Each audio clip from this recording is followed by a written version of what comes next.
everyone, and welcome to Petworking, a podcast focused on pet care and animal health.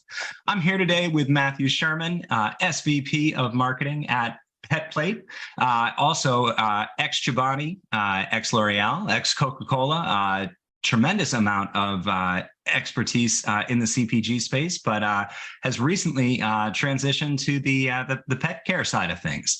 And given the rise and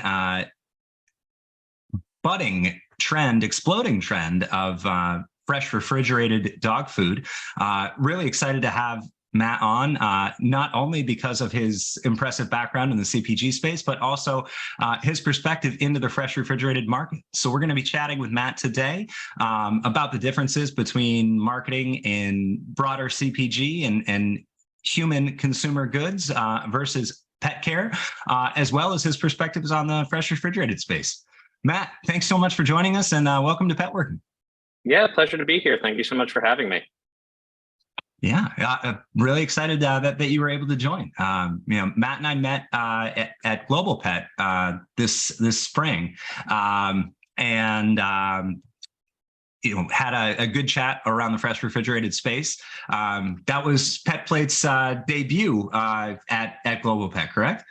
Yeah, it was. It was the first time we'd done anything more than really walk the show or have some meetings, and so it was really exciting for us to one, put together a presence, and two, get to talk to people in a less structured way, where we could have interactions and just meet folks in the industry, and particularly for me, coming from outside of the industry, just getting to know more people, understanding what their perspectives were.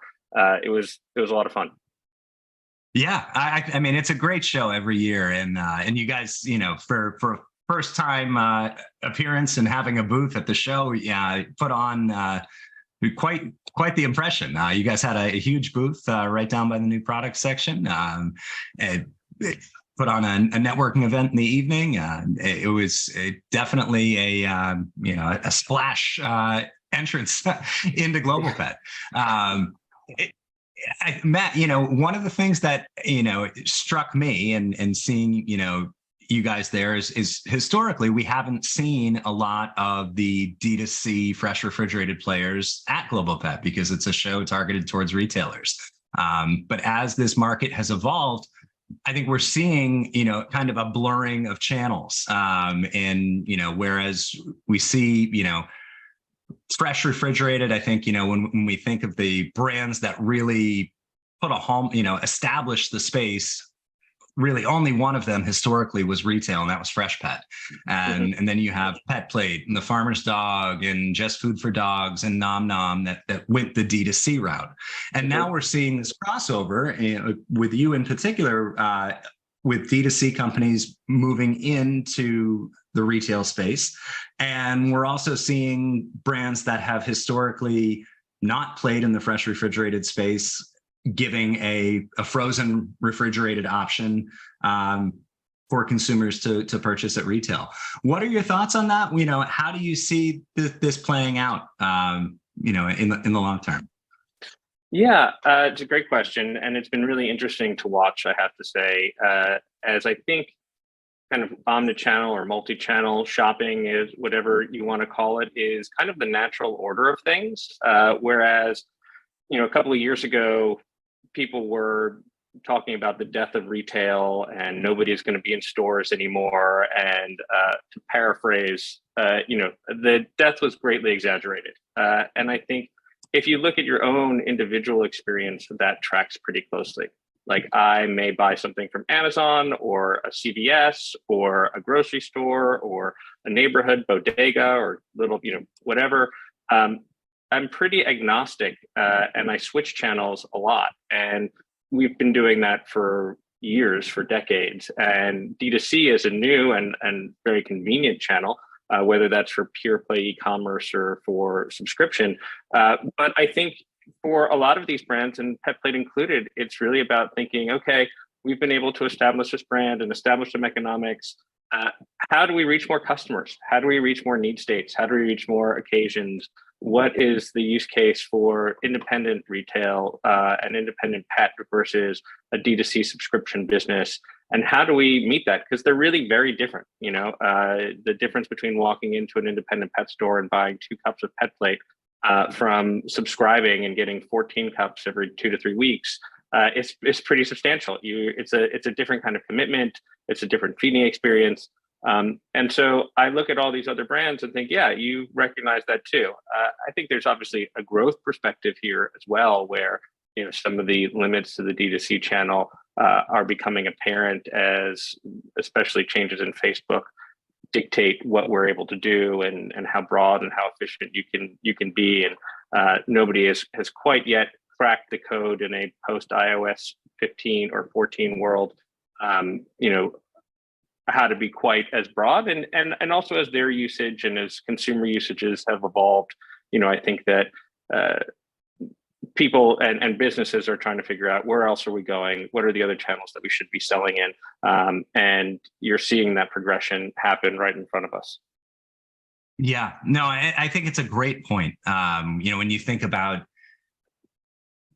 obviously fresh refrigerated is a really blossoming trend. Everybody's trying to jump on the bandwagon, but I think, there's still a lot of people that are hesitant that, have not tried a fresh or frozen refrigerated diet yet, that have not, that are sticking to kibble, feel like their wet food is enough. And to convert those customers and to get them, to try a product like PetPlate via e-com and digital marketing probably is more of a lift than if they're walking into their local neighborhood pet store or PetSmart or Petco and can see it on the shelf and say, I'm gonna buy a cup of that and see if my dog likes it, as opposed to, getting them to do a free trial online or getting them to do a subscription online. And suddenly I've got 14 cups, coming to my house and maybe my dog doesn't like it. So I think that's a natural pivot. I think it's also,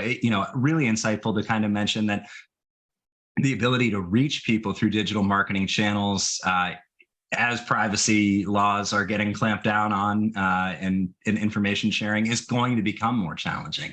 Do you anticipate, you guys are sort of a first mover from D2C into retail. Do you anticipate that some of your competitors, the Farmer's Dogs, JustFoodForDogs, I guess, has a partnership with Petco, but do you see some of the more pure play D2C, fresh, frozen, refrigerated players following your lead and moving into retail at some point?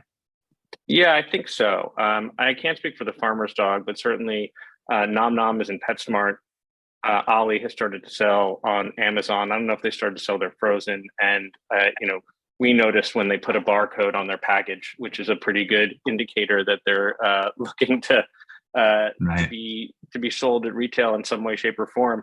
And I think, for the fresh frozen industry, there's an economics to it that you kind of articulated, at least the result of, which is that it's really hard to sample and get people into the category in fresh frozen if they're not familiar, if they're using kibble, and because it's really expensive to ship things frozen. I can't sell you $10 worth of product and ship it for less than 25 or 30 bucks. And that is not an effective business model.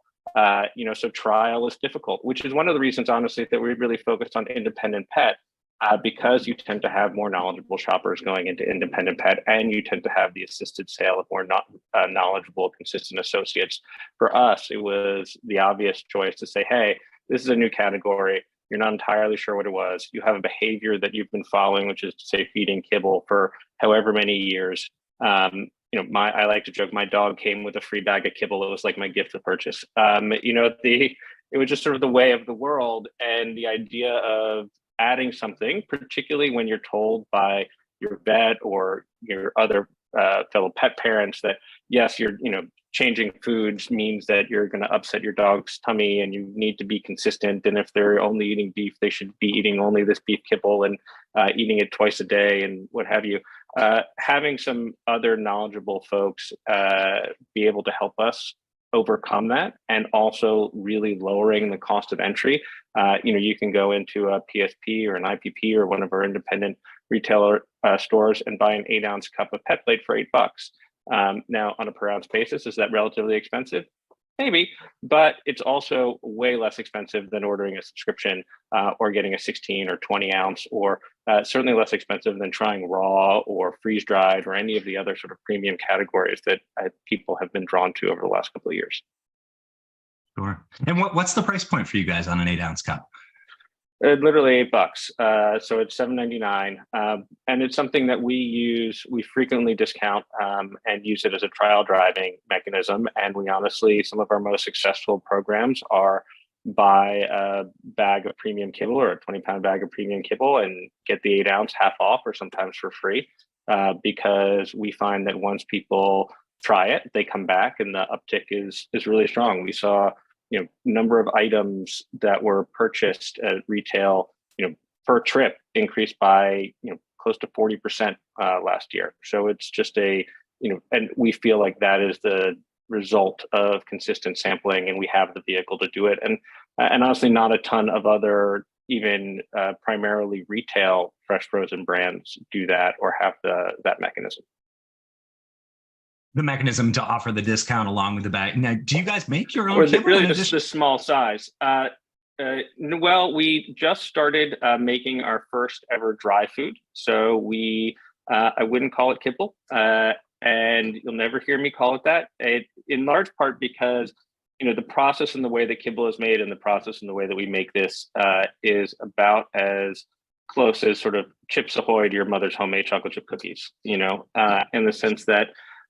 In terms of the kind of processing that even premium kibble goes through and what it looks like when it comes out the other end versus what we do. We have a new product called Fresh Baked. It is available in both chicken and beef varieties. And it is gently baked in sort of the equivalent for low for slightly longer, for a reasonable amount of time. So that you can actually, what comes out, like you can actually see the inclusions. You can see spinach, you can see millet, you can see berries and other things like that. And there's dried cranberries and blueberries that you get when you open the bag, and you can see those inclusions. And it's just a very different feeding experience to sort of brown pellets. Yeah, no, I mean, more and more every year, I think we see more and more brands kind of looking to mimic that real food experience, and marry it with the convenience of a wet food or a kibble, or, and I think that's what's driven the popularity of the fresh, frozen, refrigerated trend. Now, is your gently cooked dry in stores yet? I don't remember seeing it at Global Pet. No, it is not. It is only online right now, and frankly, we're only selling it as what we call a fresh combo with our fresh cooked and our fresh baked sold together. You get it as a 50-50 combo. We should start selling it individually online later this year, and then as the economics improve, I would expect us to bring it to retail as well in the coming months. But I think that's sort of one of the other advantages of having an established D2C supply chain, is that we can begin to do some work and testing and prove out some economics and some products without necessarily running it through a full distribution channel. And one of the reasons that we remain a primarily D2C outlet, just in terms of overall sales, but yeah, we see that as the future as well. I've been coming to this, to paraphrase Michael Pollan, we think of it as food you would recognize as food, as a human consumer. And that is a big evolution in terms of how we think about feeding our pets, to me. Yeah. I mean, I think that's always been like the driving force in the industry, is that, you pretty much can think of like, if you see a human food trend, eventually pet food will mimic it.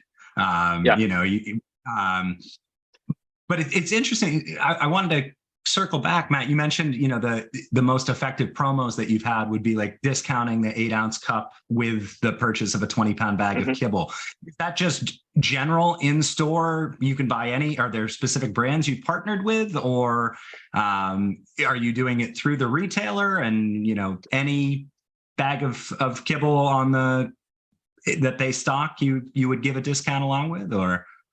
It depends a little bit. We do partner with the retailer, obviously, on this one. Sometimes we'll partner with their store brand, which tends to be, it's a great way for us to improve and increase our relationship with them, help drive their business, help drive the overall category. But it really depends, whether or not they want to include additional brands in the promo, and if they're doing the promo, and we leave it up to them as to which specific brands are included. But it goes really to the behavior, particularly for folks who are shopping in independent pet or neighborhood pet, which is that they are primarily using this as a topper or mix-in and not as a full meal. And so beginning to sort of establish like, oh, if you're buying a 70-pound or $70 bag of kibble, adding a 5, 8, $12 onto it as a percentage, that increases the excitement, that increases the overall enthusiasm, and that may have measurable effects on your pet's health, is a relatively small price to pay. And so we're just trying to get them into that habit and behavior because we see, frankly, more and more pet parents already adopting that behavior. Our own research suggests that within the premium category, close to 60% of pet parents are already mixing at least 2. And with people who've tried fresh, that goes up to almost 3/4. And with people who've tried fresh, you see close to 50% of people who are mixing 3 or more items in a bowl. And so it's a real difference from, a scoop and go that was sort of the traditional or quasi-traditional way of feeding your pet, where you just scoop a cup out of the big plastic bin, dump it in, and that was your day. This is more like we're all becoming mini Chipotles. Yeah, I mean, I think kibble still kind of holds that place as like the base for a lot of people, but I absolutely agree. I think the marketing that we saw across brands, in this past year, it really shifted. I think people realized that trying to drive, freeze dried or fresh or frozen refrigerated as like the sole component of a pet's diet was too expensive for a lot of people, but mixing it in on top of a kibble, you can vary your pet's diet. You can serve a rotational diet. You don't get them locked into one protein source. A lot of people look at that as preventing allergies. I think as people continue to see pets as members of the family, you wouldn't just feed your kid a scoop of kibble every day. So, you want to create that variety and that, enhanced meal experience and have pet parents are getting enjoyment out of it, by seeing the enjoyment that their pets are getting from, adding these novel toppers to their daily kibble. And I'm sure some folks are, actually feeding just fresh refrigerated or frozen refrigerated as the entirety of a diet. And we see, even in our subscription business, a pretty solid mix there, particularly with our larger dogs where it gets more expensive and where they're eating more. If you have a Great Dane, it is, pretty darn expensive to feed fresh every day, less so with a Shih Tzu, but that notion of variety and boredom, you want to talk about the humanization of pets. That to me is kind of one of the most interesting ideas, where the idea of eating the same thing over and over again to us is pretty anathema, but for years was sort of taken for granted with your dog. And now you look at it and you're like, yeah, no, you need to eat fresher, healthier foods. You need to eat a variety of foods. And it doesn't have to be all fresh or frozen, but I like to think of it as like my doctor turning to me and going, Matt, you should eat a salad occasionally. It would probably be good for you. Mix in some green vegetables. I'd like to see something on the plate besides the same protein and carb, and you want to mix it up, and it keeps things interesting. And people assume that their pets want variety now and assume that their pets get boredom. Like we like to say, food boredom is real. We also assume that it's better for them. And that is another trend that I think the transition has been made now from the human food world and the human world to the pet food world. Yeah. And now speaking the human food world and the pet food world, you were at Chobani. You were in charge of vitamin water and at Coke. You were at L'Oreal. You did Garnier, I think, there, right? What has been like the biggest challenge for you coming from marketing human focused CPG products to transitioning into the pet space? Now, you've been with PetPlate a year and a half, but correct me if I'm wrong, had not been in the pet industry before that. What's been the biggest shift in your thinking, your biggest challenge? No, that's correct. I think so. I led Smart Water. The folks at Vitamin Water would get upset if they, but yeah, it was, we were sister brands. But yeah, it's really interesting in the pet space because it's the closest analog I have was at Chobani when I led the Chobani Kids business, where you're talking to moms about things that they're going to feed their children. But even then, the children had some pull and sway in that decision. So you're talking to mom as the gatekeeper, but little Timmy is like, no, I don't like strawberry. I want the blueberry, or give me the mango, or whatever it is. And here, mom is just guessing as to whether her pet likes this. And now, I think in terms of transition, it really has been a very interesting shift in terms of thinking about that relationship and dynamic between pet and pet parent. And what occurred to me in our early research, and we spent the first thing I did when I got to the channel was like spend some time with consumers. As a marketer, that's sort of job one, is get to know who you're talking to and what's important to them. And when the more time we spent with them and talked to them, the more we realized how much there actually is a two-way communication between pets and their pet parents, not just over things like, hey, my ball is under that couch, could you please get it for me? Or I would really like to go outside right now. But around food, that consumers were able to describe the happy dance that their dog did when they got excited, or when a food that they particularly liked was coming. Similarly, that if they served them something that the dog did not like, they were not shy about it. And that, went for, and whether that was the dog wouldn't eat it, or the dog had a really upset stomach, and, everyone paid the price for it later. Reading into that and understanding how that dynamic worked was really interesting. And then two, in some ways, the nature of the food business in pet, because of kind of how people have come up with, like, you feed kibble, you feed the same thing over and over again. I think the barriers to change in some ways are a bit higher in pet than they are in consumer packaged goods, where, yes, I would love for you to buy a Smart Water, but if you bought I'm assuming that my Smart Water purchases on average, if I'm the most frequently purchased, I win. You're also going to pick up an Evian or a Poland Spring, or a, whatever it happens to be available at the airport that day when you're walking through, and you're not really that worried about it.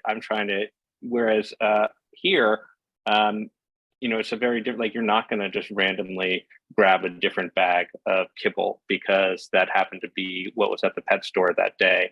And you're not going to dramatically shift what you're eating. You're not going to go from, eating, a little bit of regular yogurt to a little bit of Greek yogurt and back and forth. And understanding that shift took a minute. Yeah. I think, it's a great point there that, it kind of gets back to this idea of treating it more as a topper, because it's easier to introduce that way, as opposed to positioning it as an entire shift in your pet's diet. I mean, if you think about, veterinary recommendations, they'll tell you if you're going to switch, if you've got your pet on a food that they like and that they're doing well with, keep them on it. And if you're going to switch them, do it gradually over a period of 10 days. And a lot of people, they don't want to mess with it, but they will they will add that novelty. They will add the topper, the mealtime experience, while keeping the base the same, because it's not going to throw off their diet. Yeah. 100%. There's very much a kind of if it ain't broke, don't fix it mentality among pet parents here. And I don't want to upset the apple cart. I don't think we gain anything from trying to radically change how people think about it. And I look at competitive brands like a farmer's dog, which is profoundly anti-kibble.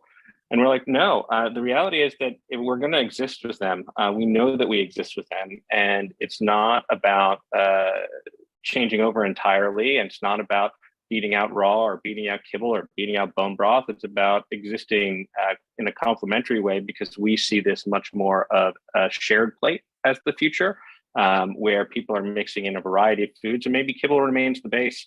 Maybe there's some bone broth in there with some fresh food, or some raw or freeze-dried in there with some fresh food and kibble. And it's about figuring out how do we adapt to the habits that consumers already have, rather than trying to radically change how they are already feeding their dog. Yeah. And I think, it probably, it was interesting. I talked to some folks at the Farmer's Dog at Western Vet this year, and they said, one of the huge booth at Western Vet. And I was kind of surprised because, they're a D2C brand. And I was chatting with them about why are you guys here? And they said, one of the biggest barriers to adoption for them is vets not being comfortable with a fresh, raw diet, and that needing to educate the veterinary community so that they don't lose customers when they have people go into their vet and the vet asks, what do you feed? You say the Farmer's Dog, and they have a negative perception of fresh or raw diets. That was another thing that surprised me is, if you go, if you're in skincare or hair care, if you're skincare and you go to the dermatologist convention, they are open and they're talking about different things and they're exploring new products. But in nutrition, in sort of the vet world is, and I mean, no offense to veterinarians by this, is relatively archaic. It's a little bit like, human doctors and doctors and pediatricians learned about nutrition for many years, which was like, I joke that it was like a half-hour class one Saturday in May. Where there are only about 300 board certified veterinary nutritionists in the US. Like, that's an absurdly low number, and it doesn't get a ton of play within vet school. And they are, if it is complete and balanced and your dog likes it, great. And if there's a specific condition that we need to address, well, there's several large companies that have spent a lot of money and thousands of dollars figuring out specifically what they need to put in kibble to try and address the situation.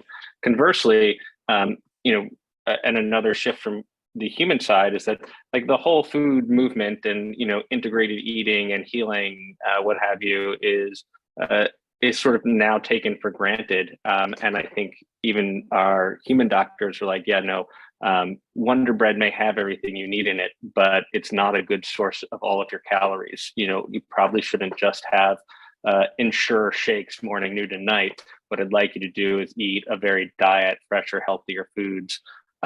And vets are just beginning to get into that. Even my vet, there's only two things that are sold in my vet's office, and that's Hills and ProPlan. There's no conversation about, like, should there be a freezer full of fresh fresh frozen food? I think so. I mean, I think it's a great thing to be able to give your customer and think about how you set your dog up for success for the long term. But it's going to take a long time hopefully not that long, I guess. But I totally get why Farmer's Dog would be at Western Vet. Yeah, I mean, it made sense to me once I talked to them about it. But, like I said, having not seen them at most of the, the retail focus shows for so long, it's like, the vet, like, you don't have a veterinary dog. But it's really all for them. It's all about the education and sort of shifting that mindset, like you talked about. And the other thing that I was a little bit surprised about is, we ask people, where do you get recommendations for food? And only about 35% said vet. Some of them said vet tech, but a lot of them, friends, breed groups, breeders especially, have an outsized influence. And we felt like those would be better places for us to spend our energy. We were going to have more opportunity to talk to dog sitter, dog walker, daycare, breeders, groomers, what have you, than trying to break into a vet space where they've kind of been indoctrinated to some degree with the science of kibble. And, to its great credit, there is a lot of science behind kibble. These, and these large corporations have had the time and the resources to invest in lots and lots of studies, and the data is there in terms of, technically speaking, what does it do and how does it work? And the challenge for smaller companies like us and these startups is like, yeah, no, I don't have 20 years of longitudinal research, nor do I have the cash to spend to engage in those trials. But Nestle has been doing this, and for eons, it feels like, and they do and have. And so, I don't necessarily have to overcome that. I just have to get the kind of common sense or conventional wisdom of if you eat better fresher foods, you feel better, and you perform better. And that's at the bedrock of gently cooked and fresher foods. There are organizations out there that work with smaller companies to get clinically proven labeling, and conduct smaller scale studies so that you can add a clinically proven label. Is that something you would ever see PetPlate doing, or do you think it would be effective in the fresh, frozen, refrigerated space, or do you feel like the industry is going to continue to rely on the continued adoption and movement of the whole food philosophy into the pet space? So we do currently. We work with a board certified nutritionist who has worked with Ronaldo, our founder, since he first was getting started cooking for his own dog. Her name is Dr. Renee Streeter. She's fabulous. And she now leads the nutrition practice at BSM Partners. They are one of the leading veterinary nutrition practices in the US, and they do run studies for us, and we do run those studies. So to be very clear, like, we run palatability, we run digestibility studies. We see our digestibility studies come out at 90+% digestible, whereas kibble is usually in the 70% range. It is more on some of those longitudinal things of health over time and how is this affecting kind of blood chemistry. Those are the things where we don't have the time and energy to invest, just because we haven't been around long enough to make that happen. And yes, we absolutely, talk about that all the time. Our founder, Ronaldo, is an MIT trained physicist. Science and the data is what is far more important to them than my marketer's emotional brain. And so he is very driven to continue to do that. And, I expect that to become more and more a part of what we do as we grow, because I know that there is a vested interest in having the data, whether that's for vets or just for us to feel comfortable that we're doing the right thing on an ongoing basis. Sure. That makes a lot of sense. And kind of, again, looking, as we wrap up here, Matt, looking again to the future of the fresh, frozen, refrigerated market, and seeing these trends and having more time and more data and increasing levels of adoption. I know in the early days, a big challenge for a lot of brands getting into this space was distribution, but and setting up a supply chain and finding distributors that were willing to invest in, if you had a true fresh refrigerated product in refrigerated trucks where the product wouldn't be frozen and wouldn't get too hot, and investing in cold chain distribution and keeping products frozen.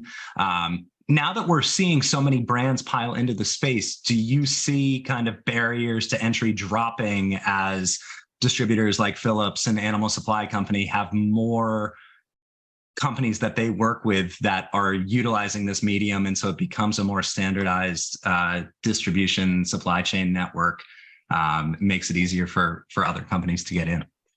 Yeah, so that is still a very relevant and somewhat complicated question, right? So I think that the enthusiasm is there on all parts. I think the infrastructure is still lagging behind, which is to say, whether it's a freezer at a distributor or whether it's a freezer at an independent pet store, those are the two key things that you need to make this work, and you need the space. This is not just sort of trading out a bag of kibble on an inline shelf. So for us, part of the conversation with the Philips and the ADMCs of the world, who are our partners on the distributor side, is, all right, what can we offer? How are we going to be effective? How are we partnering with freezer manufacturers? How are we thinking about the economics of this long term. I also, as a small company, and as most, can't afford to put 3,000 freezers on my expenses this year.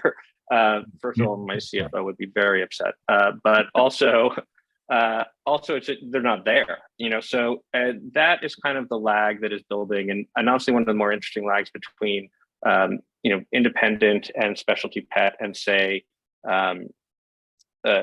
food mass drug, where Freshpet overcame this in all channels by essentially becoming a refrigerator company, right? They bought, owned, and placed, and they've managed to install a base in most stores that are selling pet food, and that's a big win for them, but was a real focus for many years. And for us, I don't think we have that kind of time. One, because there are many other competitors jumping into the space, and I think there's a bit of a gold rush mentality. And two, because freezers actually tend to be more expensive and harder to operate than fridges. But I don't think that that's going to be a barrier for that much longer. I think what we've seen is the installed base of freezers beginning to expand. I think what's going to end up is, you're going to have, somewhere between 3 and 5 brands in the category max. You'll have a couple of your legacy players, your Stella and Chewy's who've gotten into the business, or your Instincts who've gotten into the business, your Nature's Variety, I should say. And then, we've got a couple of other either traditionally retail or initially D2C businesses. And you're going to be looking for some differentiation. And that a lot for us comes down to that feeding experience. And honestly, is where we think one of our biggest advantages is in the cup versus the plastic bag. Because when you think about this as a topper, which is what it is in most of these retail outlets, the plastic bag kind of sucks. I hate to, there's really no two ways about it. And yes, I am totally biased, but the reality of the experience is that, we offer a fully curbside recyclable cup. You open it, you scoop, you seal it, you store it, it stacks easily in the fridge, it doesn't make a mess. And it's literally designed for multiple uses, just like a 16-ounce container of yogurt or cottage cheese or sour cream. And the way that we as consumers have adapted to that is another behavior that we don't have to change, and another idea that we don't have to break. And we consistently see that it's one of the reasons that consumers switch to us, even if they don't start with us, is because, one, we've got a good variety, but two, we're really easy to use. Yeah, no, I mean, that user experience is so crucial. I mean, I think the industry standard right now of the frozen block, in the sous vide bag or whatever, whether it's from Wellness or Stella and Chewy, that's the standard. You have the cup. I thought it was interesting at Global Pet, Spot Farms came out with a bag with individually frozen pieces. I don't know if you saw that at all. I've seen, they have, and Blue Moon has come out, I think the bag of sort of frozen bits, I guess, I think they're all just IQF and mixed together, is the closest that we've seen to that. It tends to lack a little bit of the moisture and sort of the gentle cohesion, but from a user perspective, definitely easier to, I guess, scoop that out and or put that in your fridge until you're done with it, so that it defrosts that way. I think that those are the sorts of things where you're going to begin to see that evolution. And I'm sure that within the neighborhood pet channel, as this business expands, you're going to see a lot of things that similar evolutions to what you saw in the human food channel, right? So, at first it was just natural or less processed, and then organic became the thing. Organic plus non-GMO, sustainable, or regenerative agriculture based, or fully there's as the sort of the overall curve shifts to better for you, the brands that are kind of at the bleeding edge are going to continue to get more better for you, I guess. And so I would assume that among those 3 to 5, you'll have a couple of sort of mainline high velocity players, and then you'll have people who are like, all GAF certified meats and, all organic vegetables picked from regenerative farms by a man named Carl.